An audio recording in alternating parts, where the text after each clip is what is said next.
অনেক দিনের ইচ্ছে ছিল কোজাগরী লক্ষ্মী পূর্ণিমায় নিজে হাতে ভোগ রান্না করে ঠাকুরকে নিবেদন করব।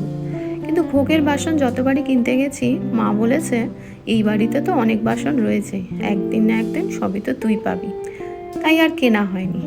গত বছর বাবা পার্মানেন্টলি আমাদের পুরনো বাড়িটা বিক্রি করে আমার ফ্ল্যাটের কাছাকাছি চলে এসেছে।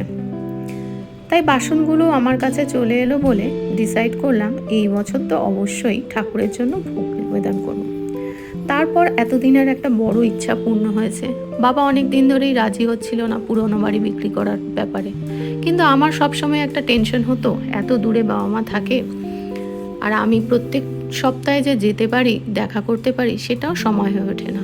তাই দুটো ইচ্ছে যখন পূর্ণই হয়ে গেল, তাই এই বছর আর ছাড়লাম না। ভোগের আয়োজনে করেছিলাম পোলাও, চাটনি, আলুর দম আর পায়েস।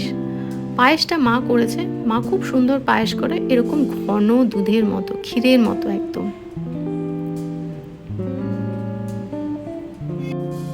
এই বছর মাম্মামও আমাকে হেল্প করেছে আলপনা দিতে।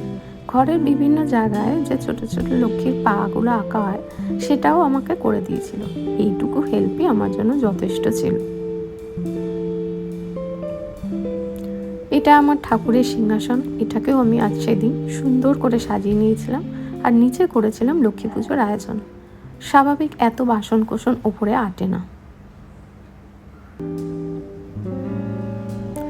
আমার বাড়ির লক্ষ্মী পুজো সাধারণত আমি নিজেই করে থাকি, কোনো পুরোহিত ডেকে পুজো করি না। আর এই যে প্রদীপটা দেখছো, এটা সারা রাত জ্বলবে যতক্ষণ না পূর্ণিমা শেষ হচ্ছে।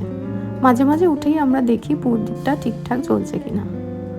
আর এই যে আমি শাড়ি পরার সময় একদমই হয়নি, ইচ্ছা হয়নি বলতে পারো, এত টায়ার্ড লাগছিল, তাই পুজোটা সুন্দরভাবে শেষ করলাম আর কি।